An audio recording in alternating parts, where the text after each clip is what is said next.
On January 30th, 1968, North Vietnamese and Viet Cong troops launched a 5-week offensive that today is widely considered to have been a pivotal moment in the war.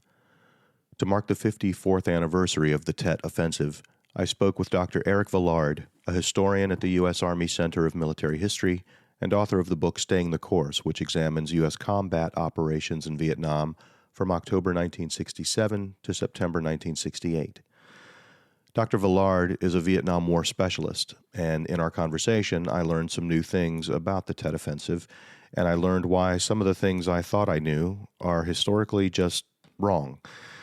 In our conversation, Dr. Villard demythologizes the Tet Offensive and helps me understand how this event still echoes in American life even after 54 years. From the Vietnam Veterans Memorial Fund, founders of the Wall, this is Echoes of the Vietnam War.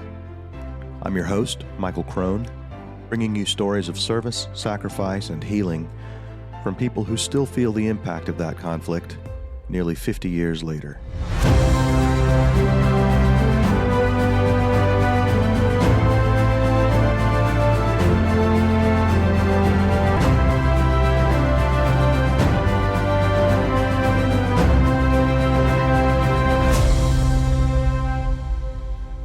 This is episode 21, the Tet Offensive. Yeah, I'm always excited to talk about Tet Offensive. I think it's one of the most significant military and political and social events of the second half of the 20th century in the United States. So I'm glad to be here. Yeah, why should people know about it, and why is it significant? Okay, in short, the Tet Offensive refers to a Viet Cong and North Vietnamese offensive that was launched during the Tet holiday of 1968. In many Asian cultures, it's the most important holiday. So traditionally, people take off work, go home, spend time with their families. That was part of the reason the North Vietnamese Viet Cong chose this time, is so many South Vietnamese soldiers would be home on leave. For the last few years before 1968, both sides had observed several-day truce period. And this is why in some parts of South Vietnam, up to half of the South Vietnamese troops went on leave. The point of the Tet Offensive, and this is the thing that people need to keep in mind, is it was designed to be a knockout blow against the South Vietnamese government. By early 1968, this is about 3 years into the American phase of the war, we had our troop strength was heading towards 500,000. And the war, in many respects, had kind of become a stalemate. And so the leaders in Hanoi, particularly Le Duan, and he was the one who came up with this idea. We need to start pushing for a victory, because if they didn't, they were concerned that, the Americans would eventually wear them down. So what do? Go for a knockout blow, hit the South Vietnamese government where it hurts, hit their headquarters, hit their officers, hit their command and control facilities, hit the government buildings. And if we do that, we do it quickly, then we can then establish a coalition government. It's still controlled by the communists, but it appears to be a broad coalition, of nationalists. And then basically say to the Americans, all right, thank you very much, but we can handle it from here. You can go home. That was the point of the Tet Offensive. It was designed to be this knockout blow. And that's why they invaded more than 300 cities. This is 3 years into the war. American casualties, we're heading towards 30,000 killed already. There's a lot of war weariness, but there had been progress in 67. Things had been getting better. President Johnson was making that pitch, in late 67. There was an election coming up, wanted to show that things were, heading in the right direction. And when this happens, of course, it comes as a shock to many people, at home, that you would have, 80,000 communists suddenly emerge from the countryside, and cities like Saigon and Hue are on fire. As a military tactic, how successful was it overall? There's different ways to look at it. I think it's absolutely fair to say it was a sort of a remarkable accomplishment, given the size of the offensive and the scope of it. The fact that they, and I say they, the communists managed to keep it relatively secret from the Allies before it began. Was this the first time that there had been significant fighting in the streets of those major cities? Yes. There had been, a steady trickle of what I guess we'd call terrorist attacks in cities like Saigon and Hue, the occasional mortar attack, those sorts of things. But no major ground attack on this scale before. A couple of the regional capitals, the provincial capitals or district capitals, way on the periphery, had been attacked and in some cases overrun before. But those are the ones, way out by the border with, Cambodia and Laos, very hard to defend. These big cities, Saigon had over 2 million people in its greater area, and that's, out of a country of 16 million. Hue's 100,000 plus, Da Nang's even bigger. So those cities really had not seen this kind of ground fighting before, and the communists had not tried. Casualties at the end of this 5-week offensive, out of the original attacking force of 80-some thousand, and then they fed in another 40 or so during the coming weeks. So out of all that, estimates are upwards of 40,000 were killed. A third. Or incapacitated. I mean, that's like a third. Mm-hmm. I mean, it's astronomical. Yeah. Yeah. Well, aside from the numbers, right? And that's staggering to think, a third of your forces are wiped out in this effort. But if you just look at what the objective was, as you described it, right? If the objective was to destabilize or collapse the South Vietnamese government, it didn't work. It did not work. So militarily, one could describe it as a failure, and yet the dominoes that followed, particularly stateside, didn't necessarily reflect that as a great moment for us in the war. Right. And I think this is probably the central point of debate about the Tet Offensive. Was it a turning point? Was it a catastrophic military defeat for the Viet Cong and North Vietnamese, or was it, in fact, a great political victory for them because of the way it was portrayed, in the American media and things like that? The attacks that take place were supposed to coincide with what they call a general uprising. So theoretically, hundreds of thousands of people would come out and support the Viet Cong, and that never happened. So on the surface of it, if you're doing a balance sheet, yes, the communists took horrendous losses. The general uprising did not take place. The South Vietnamese government did not fall, and it was hard pressed in certain locations.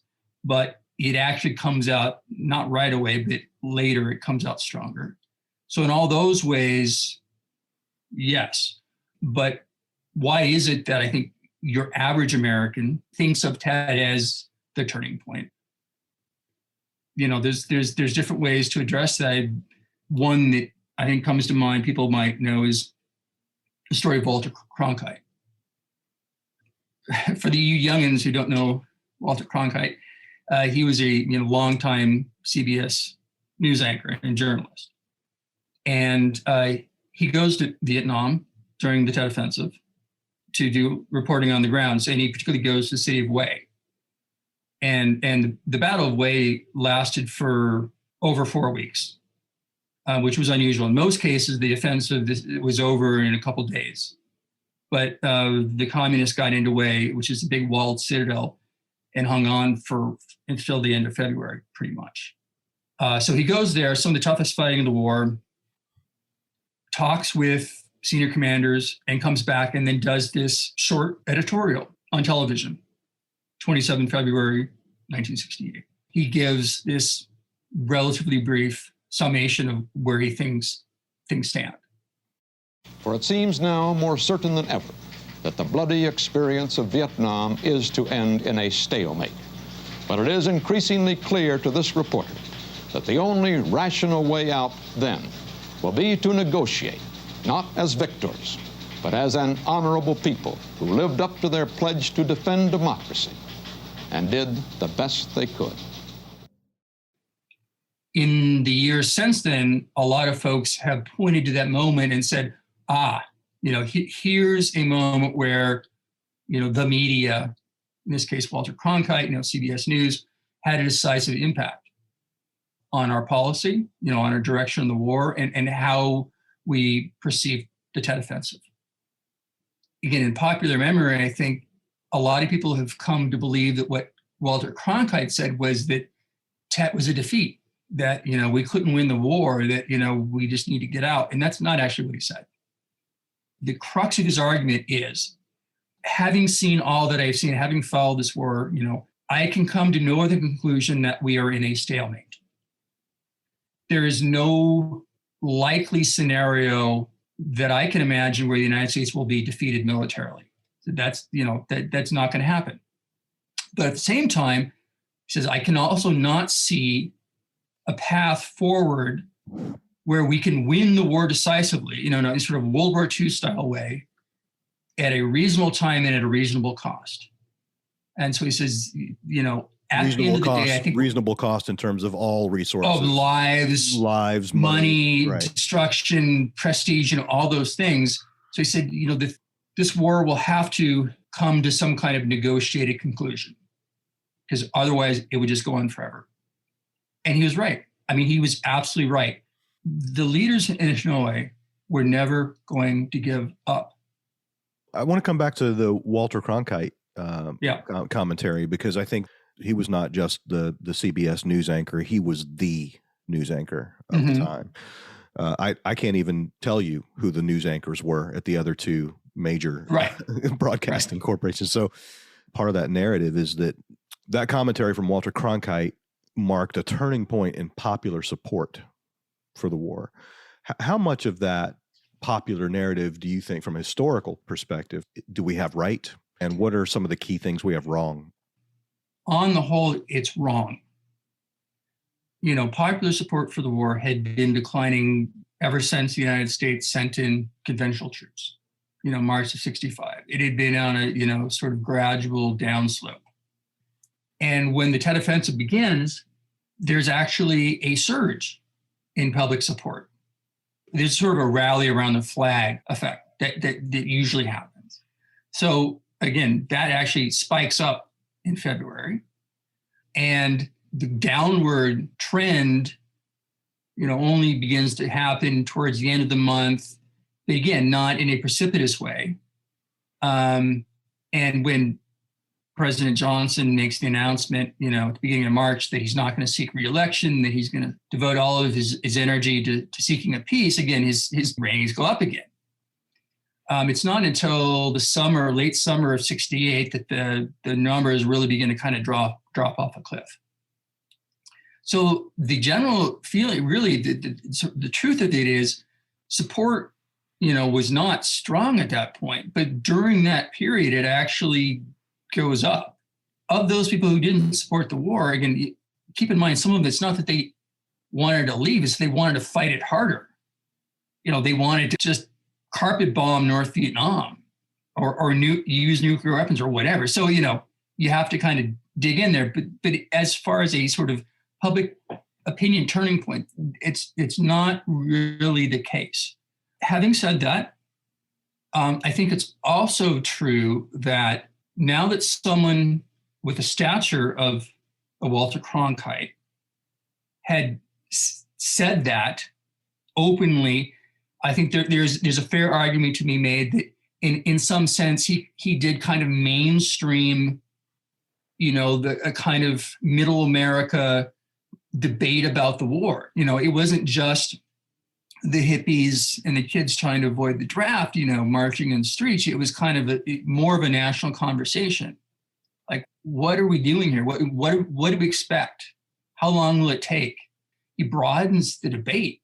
Because this is a guy, people need to understand, Walter Cronkite was no lefty pinko. Okay. He got his start as a war correspondent in World War II. He landed with American troops in North Africa in 1942. He flew in a B-17 bombing raid in February of 43 before they had adequate fighter cover over Germany. In fact, fired a machine gun at a German aircraft that was attacking. Almost as dangerous as that, he landed in a glider during Operation Market Garden. in Holland in 1944. Just landing in a glider is dangerous enough. It's a terrifying experience. He was in the Battle of the Bulge. I mean, this is a guy who understood the military. Incidentally, it was during the Battle of the Bulge that he gets to know and becomes friends with a young tanker named Creighton Abrams, one of the guys who broke through the Bastogne siege. And then, of course, Creighton Abrams in early 1968 is a second in command under Westmoreland. So when Cronkite goes over there in February, that's when he sits down with Abrams, who's been there for almost a year now, or 9 months, and says, Abe, what's going on here? So in that sense, I think, yes, I mean, it allowed a bigger conversation to happen, but it wasn't like the turning point. Stick around for the second half of my conversation with Dr. Erik Villard after a short break.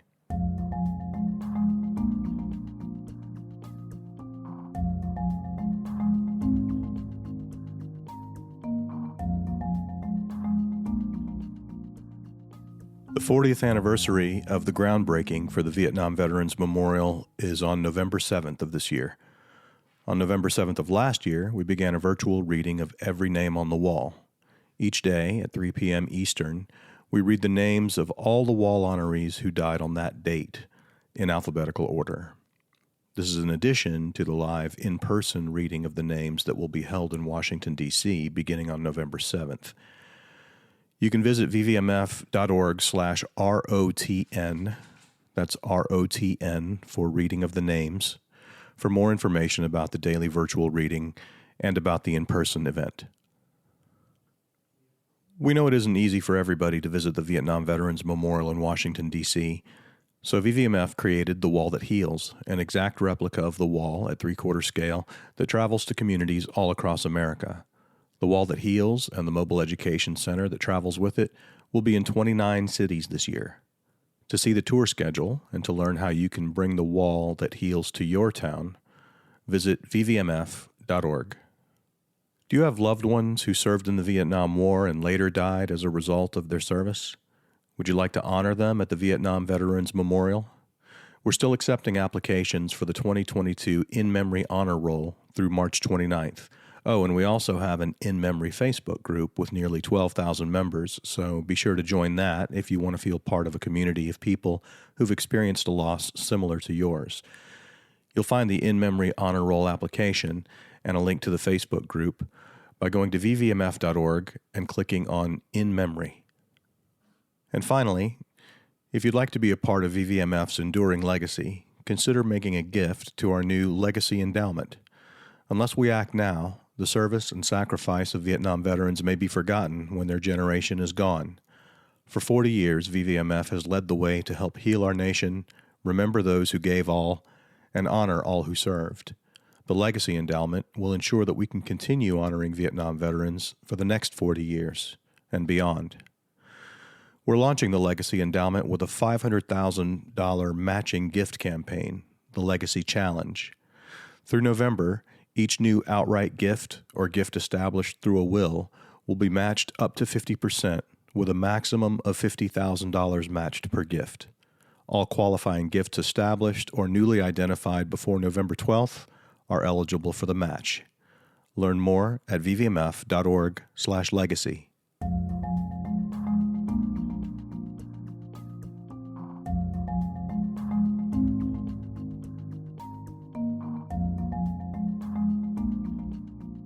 There have been a lot of studies about the influence of the media. I think in a way that's kind of one of the enduring debates about the Vietnam War. Some people have come to the conclusion that, the media undercut the American military national foreign policy position by selectively or deceptively or whatever, reporting. And Tet is usually sort of held up as the crowning moment of that. I disagree. Other knowledgeable people disagree. There was a journalist named Don Oberdorfer who went on a few years later to write sort of the first and in many ways still one of the great books on the Tet Offensive. But speaking in 1978, this is what he said. He said, If Tet had been reported only in newspaper stories and radio dispatches, I doubt that the offensive would have had the effect that it did. And I think that's important, because a takeaway point of all of this isn't that the media put their thumb on the scale. I don't believe it did. I've read all the contemporary reporting. I've seen all the coverage. But when you are seeing nightly images of burning cities and, American bodies in, Vietnamese bodies in the streets, and the sort of the apparent chaos, that has a powerful effect. Oberdorfer believes that Tet was, and I'm quoting here, the first true life big event in which television played a catalytic role in changing people's thinking and behavior on matters of national and international policy.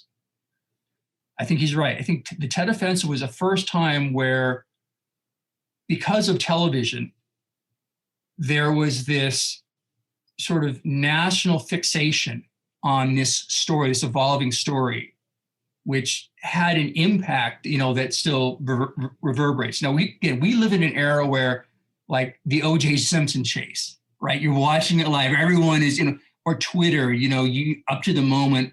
We're used to those kinds of big event stories now, right? Where people just got kind of hooked on this drama. I think Tet was really the first time that happened. Even now, sort of the enduring images are snapshots, like the famous Eddie Adams photo of General Luan executing that, Viet Cong prisoner in Saigon. Those are the enduring images. Yeah. That we have. And then you add to those images the numbers, right? Like when you're standing at this, when you're standing at the wall and you look at the amount, the real estate of that wall that is 1968. Right. It's significant. And that was the 31st of January really was the highest single casualty rate killed in action of the entire war. Upwards of 270 or something, somewhere in that neighborhood on a single day. So yeah, absolutely. So you got this combination of moving images in your living room and staggering numbers in terms of American losses. Yeah. And I think even up to that point, a lot of folks, it's my impression, having talked with a lot of people, like my parents lived through it. They weren't following it obsessively day by day. I mean, it was a story like with a lot of other stories, and occasionally something dramatic might sort of rise up. But, by and large, people were kind of getting on with their lives. Yeah. Suddenly here you have, again, this sort of, in capital letters, big event that just sort of saturates, the information sphere, and you kind of can't get away from it. And then so you kind of have to deal with it and talk about it. I think I sidetracked you. You were on your way to making what I thought was a really interesting point, which is how the media coverage of Tet became sort of the grandfather for how media coverage still works, and that dynamic between the media and the military. Right. And I think that, again, I don't think it's fully appreciated that so much of these things, are driven by advances in technology, right? By 1968, I don't have the exact numbers in front of me, but I think, first off, obviously the vast majority of American homes have a TV. And by 68, it's also color television, right? 62, mostly black and white. 68, you got color television. By 68, you also have a rudimentary satellite network where people in Vietnam can actually send back images and video, through these links without having to send an actual canister. So the turnaround time is faster. Now, we live in an era where social media is the 800-pound gorilla. And again, I don't think we've fully come to understand all of its effects. But, if you're looking at the last 10 years of American history, I think it's fair to say that it has had a huge effect. So part of it isn't a matter of, bias per se. It's when you have an evolving information environment and new things come along, sometimes you're not aware of how powerful those things are until a big event happens. Mm-hmm. And suddenly everyone is on their phone, watching Twitter, Mm-hmm. So I think in a way, this is a moment where, for color television, you could say, shows its real influence. Yeah. For the first time, it's vivid, it's Mm-hmm. immediate, and it's in your living room every night. Yeah. Yeah. You were talking about the Eddie Adams photo. Right. For people who aren't familiar with that, can you talk a little bit about the photo and then the mythology around the photo? The photo shows a helmetless South Vietnamese officer wearing a flak jacket killing a Viet Cong prisoner who's, wearing a flannel vest, short pants, and he's got his, arms tied behind his back. So Eddie Adams, the photographer, captures that moment. The fact is there were actually at least 4 or 5 cameramen around them when this happened. There's actually live footage too. I think NBC Howard Tucker did a story the next night where they actually show the film. So it's become, again, iconic image, not just of Tet, but of the war. And I think because of the power, because it is such an arresting image, it sparked discussion and controversy right from the beginning. And I think the story that most people know about it now, if they know anything, probably goes something like this. The backstory is, allegedly, that this Viet Cong guy was a guy named Baylop. It's an alias, but he's allegedly the head of the Saigon Commando Force that carried out a lot of these attacks. And he just recently had murdered almost the entire family of a South Vietnamese officer who was Luan's friend. Luan was, the godfather of these children.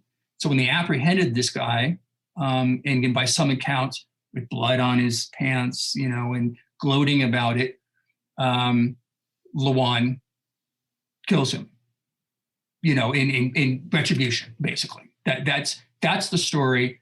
I think that has dominated the narrative. That's what most people think. Because initially it was, oh my God, wait a minute, these are our allies? Yeah, he's the head of the South Vietnamese police force, and he's executing people in the streets. Right. So there was so the counter narrative being, oh, but you don't know the backstory. This guy Baylop, he was a bad guy, and blah blah blah. None of that is true. Well, virtually none of that is. Virtually none of that is true. Okay, so because this story has obsessed me forever.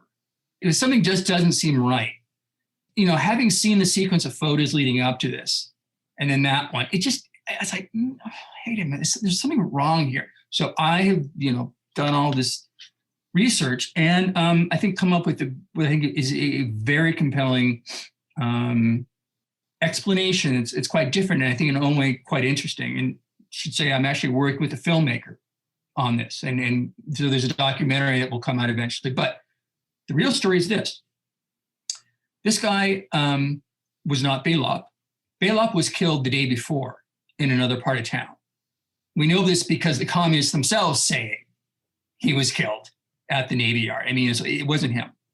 Second of all, one of the things that bugged me was, I know the Viet Cong sapper unit. These guys were more like surveillance and intelligence folks, not like your, naked loincloth sapper with explosives. They're more like sort of dime store James Bonds.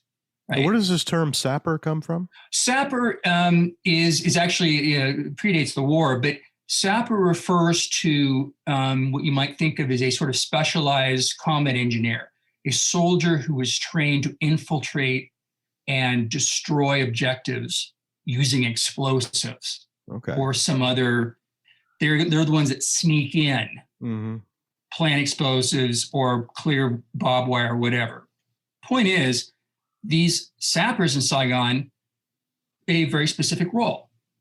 During Tet, these were the ones who were supposed to, for example, break into the South Vietnamese presidential palace, infiltrate the national headquarters, the South Vietnamese command post, all these important government installations, and the embassy. But the point is, these sappers were not assassins. The Communist Party committee in Saigon did have folks who did that. Mm-hmm. I mean, they were called the security agents, T4 security agents. They were hitmen, out and out hitmen. And they did assassinate officials, no question. They were totally different people, different missions. So when I'm looking at this guy, something about this guy in the photo, and you're thinking that's I'm looking at this guy in the photo with the short pants and the flannel shirt, and he was carrying just one this sort of tiny Soviet pistol. Like, this is all wrong. Mm-hmm. All the sappers were dressed like office workers. I'm looking at this guy going, you know what this guy is? He's a runner.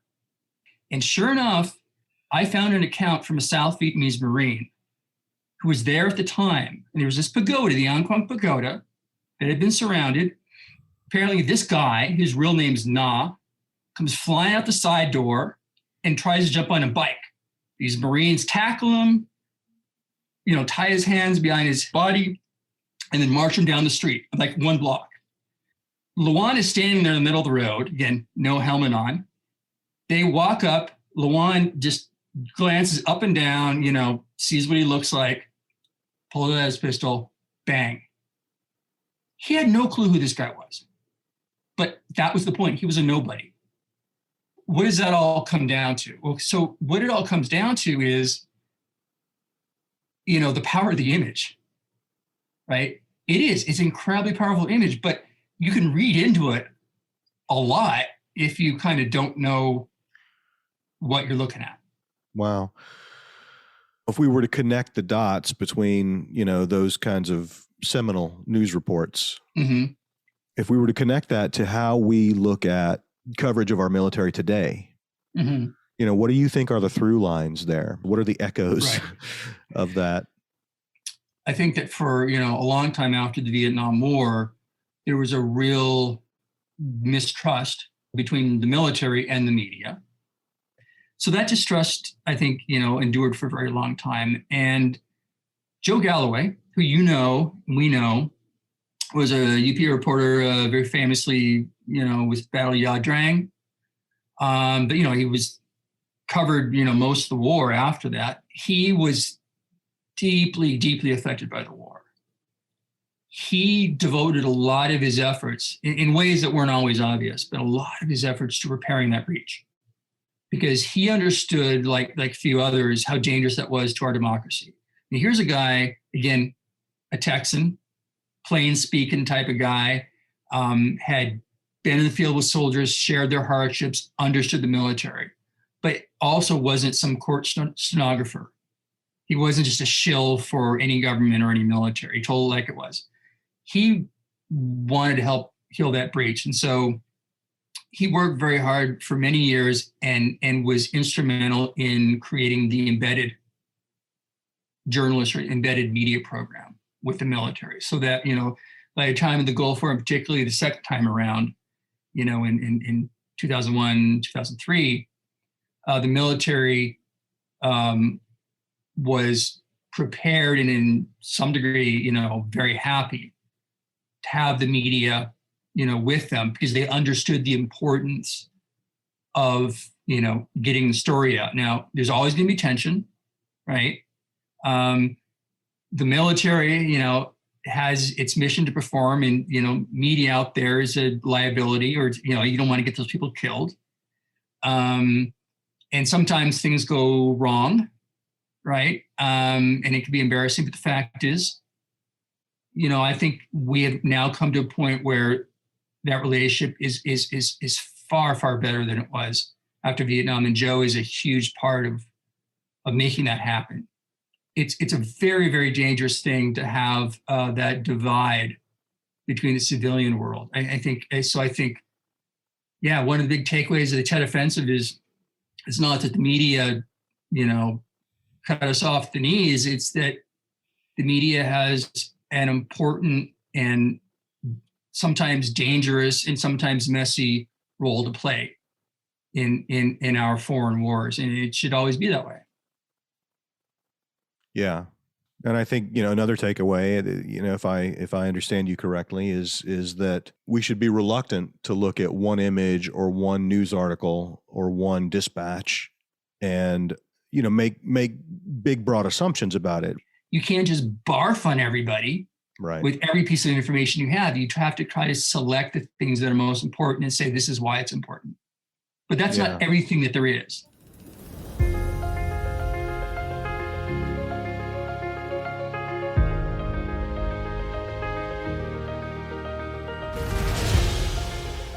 Dr. Erik Villard is a historian at the U.S. Army Center of Military History and author of the book Staying the Course, which is available in paperback.